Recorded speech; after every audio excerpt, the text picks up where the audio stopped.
Are you afraid of ruining your miniature with a complex paint job? What if I told you that you could transform this quick cut to the black miniature into this quick cut back to the painted miniature in less than 5 minutes using just an old brush and a technique any beginner can master? We will start by using the color dead white to dry brush the entire dragon. Stop trying to paint every single scale.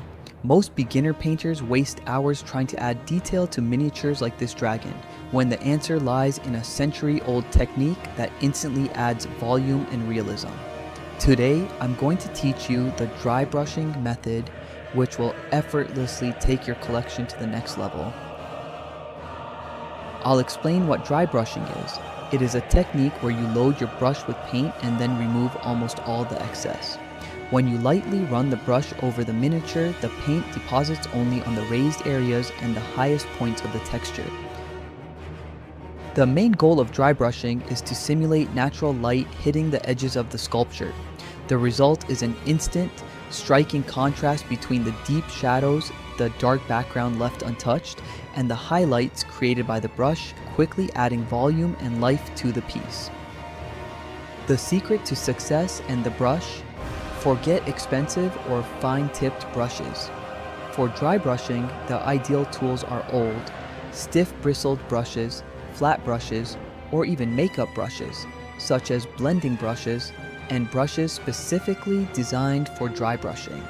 The bristles need to be firm so they'll only sweep across the surface. Now, regarding paint consistency, use acrylic paint. But the most important step in the entire process is this. Pick up some paint with the brush and rub it repeatedly onto a paper towel until the brush looks almost clean and releases only a dry dust of color. If the brush is damp or wet, it will smudge the miniature instead of creating the textured effect. Now we will start creating the lava effect on the dragon's ridges using blood red, orange fire, and sun yellow. Now that the structure is ready, let's create the effect of lava flowing along the dragon's ridges and edges. Unlike dry brushing, here we will work with direct painting and controlled layers to build a realistic heat gradient, following this exact sequence. We begin by applying blood red directly onto the main ridges and crevices. This is our first coat, creating the glowing base and marking where the lava will flow.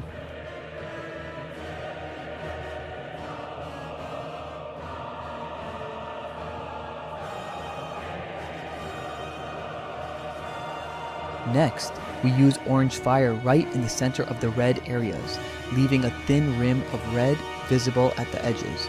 This creates a classic temperature transition.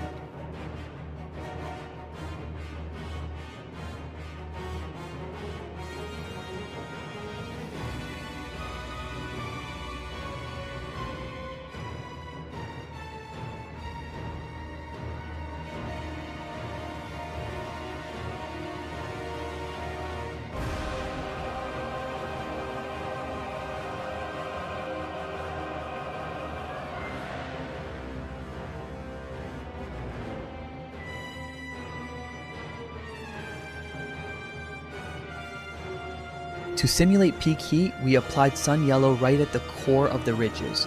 Since yellow is more vibrant, it makes the lava look like it is truly glowing and incandescent. To simulate peak heat, we applied sun yellow right at the core of the ridges. Since yellow is more vibrant, and to top it all off and smooth out any transitions, we go back in with the red on the edges and crevices.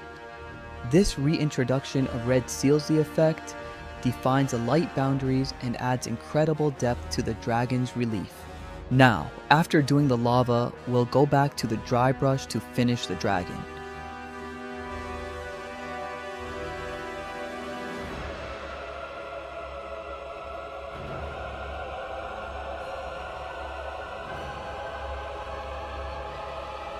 Now, let's turn our attention to the dragon's wings. Here we'll do something a bit different by using a light to dark dry brushing technique. The highlight base, we start by dry brushing with dead white. Lightly sweep the brush across the entire wing membrane to pick out the raised details and vein textures, creating extreme highlights on the highest points. To finish the wings and achieve that heavy, terrifying look of a creature from the depths, we'll use a Drybrush mix of blood red and black. We blend the blood red with a touch of black to create a deep, muted, and weathered red tone.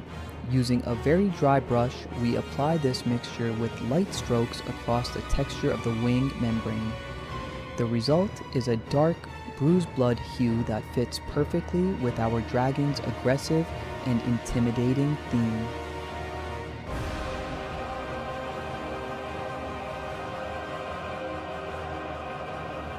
Here is the result of the wings after the dry brushing. And so, we've reached the end of another epic project. Just look at how impressive this dragon turned out after all that work on the layers, textures, and lava effects. A huge thank you to everyone who watched all the way through. If you enjoyed the result and picked up a new tip for painting your own miniatures, don't forget to hit the like button, leave a comment with your thoughts, and subscribe to the channel so you don't miss future tutorials. Agora sente o peso do dia e engole a merda que cria.